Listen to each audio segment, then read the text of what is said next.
मोटी कमर वाली बहू पार्ट 2। अरे याद है ना वो मोटी सी कमर वाली बहू? उनके दिन अभी भी नहीं फिरे। वो फिर एक बार अपनी कमर को लेकर चर्चा में है। कैसे? देखिए। क्या करूं, मेरी मोटी कमर का सब मजाक उड़ाते हैं। माँ जी तो ऐसे करती है जैसे मैं कोई डायन हूँ। ना कहीं साथ ले जाती है, ना ही किसी से मुझे मिलवाती है। अरे मीना, तो कोशिश क्यों नहीं करती कि तेरी कमर थोड़ी पतली हो जाए? अब देख ना, मेरे ऑफिस में भी उस दिन तेरा कितना मजाक बना था, याद है ना? मीना को पति से ये उम्मीद तो बिल्कुल नहीं थी। वो सोच में पड़ जाती है कि आखिर क्या लुक्स ही मायने रखते हैं? रिश्ते नाम की कोई चीज होती है क्या? पापा पापा, मेरे स्कूल में फंक्शन है, सबके मम्मी पापा आएंगे, आप भी आना कल। अरे नहीं बेटा, कल तो मेरी ज़रूरी मीटिंग है, कल नहीं हो पाएगा बेटा। अरे मैं हूं ना, मैं आ जाऊंगी। क्यों? नहीं नहीं माँ, तुम रहने दो।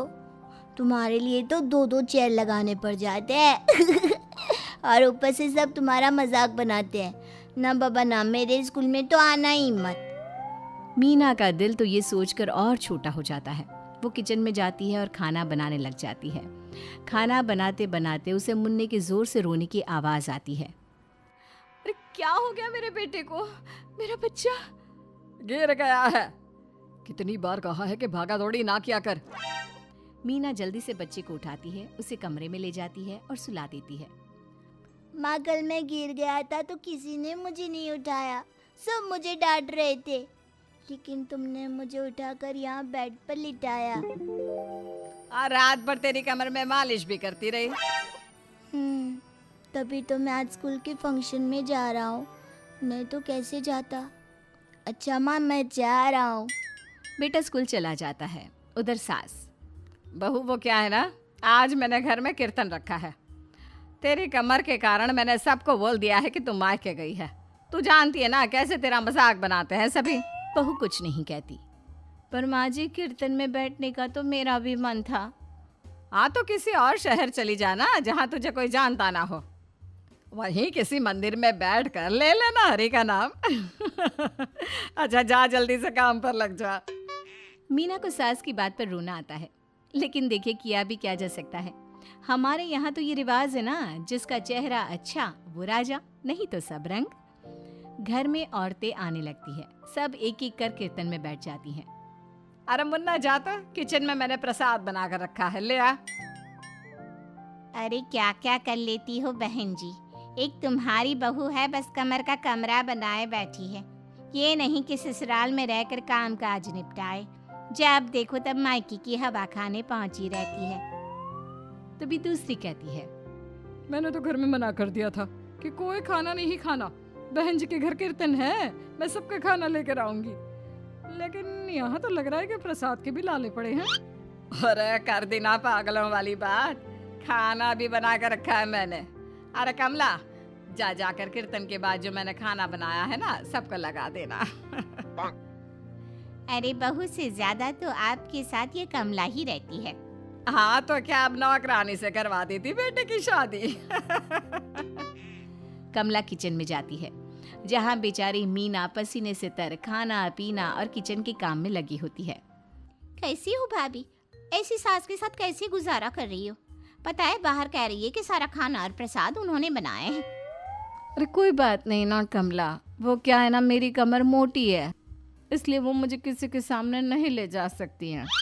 अरे तो मैं कौन सी सुस्मिता सेन हूँ, लेकिन देखो मेरी सास मुझे कितने गर्व से मिलाती है सभी से। देखो मीना भाभी, आपको सबने ये बता रखा है कि आप अच्छी नहीं हो, सुंदर नहीं हो, लेकिन बात ये कि आपका चेहरा इतना प्यारा है कि क्या कहूँ। पता है भाभी, आपके चेहरे के नूर से तो सारा मोहल्ला रोशन है। मीना को बहुत दिनों के बाद किसी के प्यार के दो बोल सुनने मिले थे। वो खुश हो जाती है और कमला से दिल से बात करने लगती है।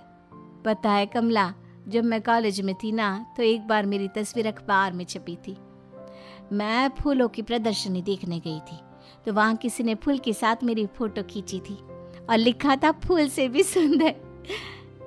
लेकिन अभी भाभी आप ऐसी हो, फूल से भी सुंदर। अरे कमर मोटी है तो क्या हो गया, क्या सब में सारी खूबियां होती है? अपनी सास को ही देख लो, ऐसा लगता है जैसे चूल्हे में कोयला जल गया हो। भैया भी माना पतले हैं, लेकिन है तो माँ की तरह काले ही ना। वो तो भला हो भगवान का कि मुन्ना आ पर गया है, गोरा और सुंदर। मीना को कमला की बात समझ में आ रही थी। पहली बार किसी ने उससे अच्छे से बात की थी तो उसे रोना आ जाता है। भाभी एक काम करो ना, कुछ दिनों के लिए मायके होकर आओ। यहाँ तो ना भैया को आपकी कदर है ना ही सास को, और बेटा भी आपको इन लोगों के कहने पर दूर ही रखता है। मीना को कमला की बात ठीक लगती है। सारा कीर्तन निपट जाता है। उसके बाद अरे बहन जी मान गए, इतना सारा खाना और प्रसाद बनाने के बाद भी आपको देख के लगता नहीं कि आप एक बूंद भी थकी हो, बिल्कुल फ्रेश। बस बहन जी मैं तो हूँ ही कुछ ऐसी ही। सभी चले जाते हैं। तब जाकर मीना किचन से बाहर आती है। अरे कहाँ जा रही है? थक गई हूँ मैं, चाय लेकर आ जा। माँ जी चक्कर आ रहा है, सर दुख रहा है, कब से किचन में बंद थी, गर्मी में पसीना भी बहुत आ रहा था, जरा कमरे तक जाकर पसीना सुखा लूं। अरे तो होती ना कम सिन कमर की मालकिन, बिठा देती मैं सबके सामने। अब क्या आपने बेइज्जती कराती? बस माँ जी मैं तंग आ गई हूँ, मैं अपने मायके जा रही हूँ। जब मेरा होना आप लोगों को इतना अखरता है तो मैं क्यों यहाँ रहूँ, क्यों ना मैं माँ के पास जाकर आराम ही करूँ। तभी वहाँ पति आ जाता है। देखो ऐसा नहीं है, लेकिन हाँ कुछ दिनों के लिए तुम जाना चाहती हो तो हो आओ, लेकिन यहाँ हम सबको तुम्हारी ज़रूरत है। मीना पति की इजाज़त के बाद मायके जाती है, लेकिन वहाँ भी भाभी। अरे मीना दीदी आज ही आना था क्या आपको? आज तो मेरे मायके वाले आ रहे हैं। दीदी आपकी कमर का मजाक फिर बनाएंगे वो लोग। अरे मीना एक फोन तो कर देती आने से पहले। अरे मीना क्या हाल बना रखा है शरीर का, कितनी प्यारी बच्ची थी हमारी, क्या हाल कर लिया। मीना को दुख होता है। वो घर के अंदर जाती है जहाँ दीदी आप तो दलिया लेंगी ना? सबके लिए वैसे आलू के पराठे बने हैं, मैं जानती हूँ आपके फेवरेट हैं आलू के पराठे, लेकिन अब आपका शरीर ऐसा है कि आप तो दलिया ही खाओ। मीना को समझ में नहीं आ रहा था कि ये क्या हो रहा है। हर कोई जो अपना है वो क्यों उससे ऐसा व्यवहार कर रहा है। मीना दुखी होकर पास में रहने वाली अपनी सहेली के घर जाती है।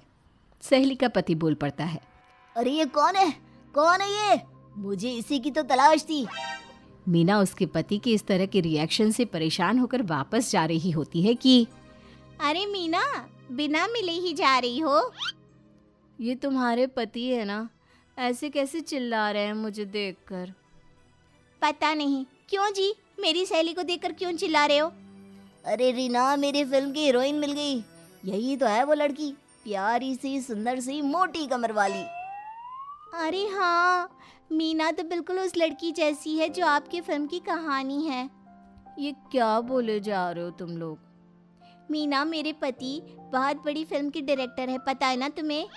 और मैं एक बहुत बड़ी फिल्म बना रहा हूँ शाहरुख खान के साथ। मैं चाहता हूँ कि तुम उसकी हीरोइन बनो।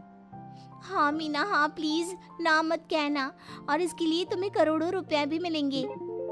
मीना मन में सोचती है कि जो दुनिया उसे मोटा और भद्दा कहती थी उसे जवाब देने का यही एक रास्ता है।